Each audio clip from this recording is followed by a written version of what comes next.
Hello everyone and welcome to Super Smash Bros. Wii U Weekly. I'm your host Hollander Cooper and here with me is... Henry Gilbert. And you're looking good. You're healthy this week, right? Yeah, I'm not sick. I might cough at some point. You never know, but I'm feeling all right. And pay attention to the coughs and point out the timestamp of the cough in the comments to win a prize of nothing.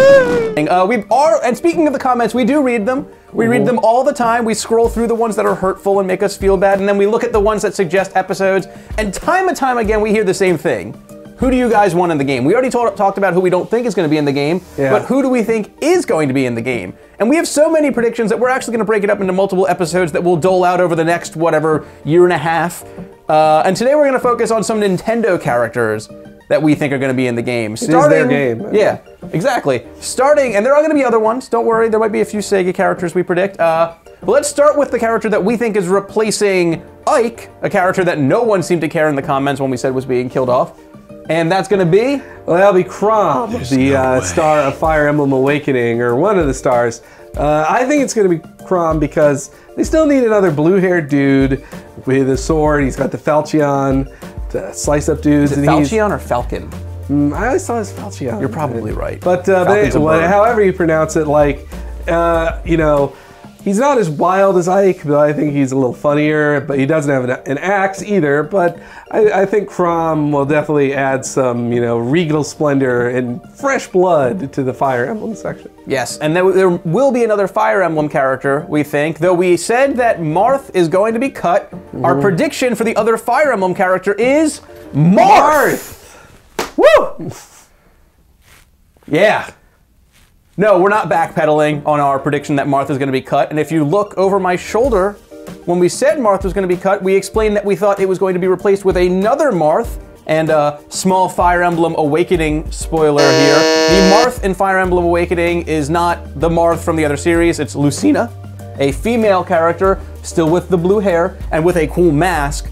She is a major character in Fire Emblem Awakening. She is still technically called Marth, but we think she's going to replace the classic Marth. And even though, yes, Marth is the face of the Fire Emblem franchise, we know Marth is the face of the Fire Emblem franchise, but guess what? Fire Emblem Awakening is the biggest Fire Emblem in a very, very long time for Nintendo, and it makes sense that they're going to want to capitalize on that momentum moving forward. Though there are other characters that aren't Fire Emblem related. Well, yeah, speaking of momentum, so Pokemon X and Y is coming out this year. And one of the biggest upgrades is to a classic character, Mewtwo. I'm not sure you call it Mew 3, you call it Awakened really don't know. Mew. Or, I think Mew 3 is the way we go. I like Mew 3. Majin Mew. Because it kind of looks like Dragon Ball Z's, but it really just looks like it's the next evolution of Mewtwo, because apparently legendaries can evolve now. Yeah, but so I think it's going to be Mew 3 because, you know, the series has been hurting since Mew 2. Well, I missed Mewtwo in Brawl anyway. Lucario was cool and all, but I want Mewtwo to come back. That was Bluetooth. Yeah, Bluetooth. Keep the name puns going, everyone! So Mew 3, you know, he's sexy, he's sleek, he's the star of the anime and, like, the next anime film in Japan, so I think his Japanese popularity also means he's going to be in Brawl, or what, Wii U. So, and 3DS. And 3DS. So I'm saying Mew 3. Yes. Also a prediction, kind of out of left field, but we think it's time for Birdo. Yeah. Why not? Birdo is it's a character that's been around since Super Mario Bros. 2. Has shown up kind of consistently in different, like the sports games, sometimes into racing games.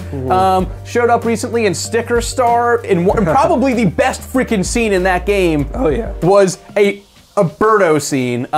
Yoshi doesn't have any soft clones, and we're going to start using the term soft clone for a character that has some moves, but not all of them. It's a term I just made up. I like it. We think it's going to be kind of a Yoshi-esque character, but not a full-fledged clone. But yeah, that's our sort of out there prediction, Birdo. But we do have one more Nintendo prediction for today. Yeah, it's... now, I don't know if you guys played Kirby Return to Dreamland. Was that the Wii one? That was the Wii one. The then second they Wii didn't. One. But in it, it was 4-player action was a big point of it. So they had King Dedede and the Knight dude. Meta Knight? Meta Knight. Come on! Sorry, and Meta Knight and Kirby, but they needed a fourth guy, so they introduced Magalore, who's kind of like a mystical magic space guy. Is he a Magic Koopa? He sort of is a Magic Koopa, except with a helmet like Meta Knight's. And he was a cool fourth character in the game. The director of Smash Bros. Masahiro Sakurai created Kirby. I feel like he wants to keep adding Kirby characters. So, also Magolor, spoiler for Return to Dreamland, is actually the bad guy of the game. And so, What? But he comes back and he's already made a second appearance, so I think he's just now part of the Kirby canon. Yeah. So those are some of our predictions for the Nintendo characters. We do have others. We have other predictions from Namco characters, because Namco's involved in the game, some Sega predictions, and some other miscellaneous third-party predictions, but we're gonna save those for future episodes. And if you have any other any other things you want us to mention in these shows, we have a lot more planned, but we just mention in the comments what you want us to talk about. Also in the comments, go ahead and caption this week's screenshot of the week. Here's the screenshot of the day. Look at this screenshot, this wonderful screenshot today. In the comments below. Also, dirty as hell, that screenshot. yeah, how does Nintendo get away with it? Not sitting well in my belly. So that's it for this episode. Be sure to comment, be sure to like us, be sure to do all that jazz, and come back every week for a new Super Smash Bros. Wii U Weekly. Hey, Super Smash Bros. Fans! Hello! Little Cooper, what are you doing here? I'm here to show them where to find other episodes of Super Smash Bros. Weekly. Where's that? Oh, they can find them right over there for last week's episode. And the week before that? Oh, it's right down there. Oh, and what about comments or liking us or subscribing? Oh, if they want those, they'll have to go down here with me. Woo!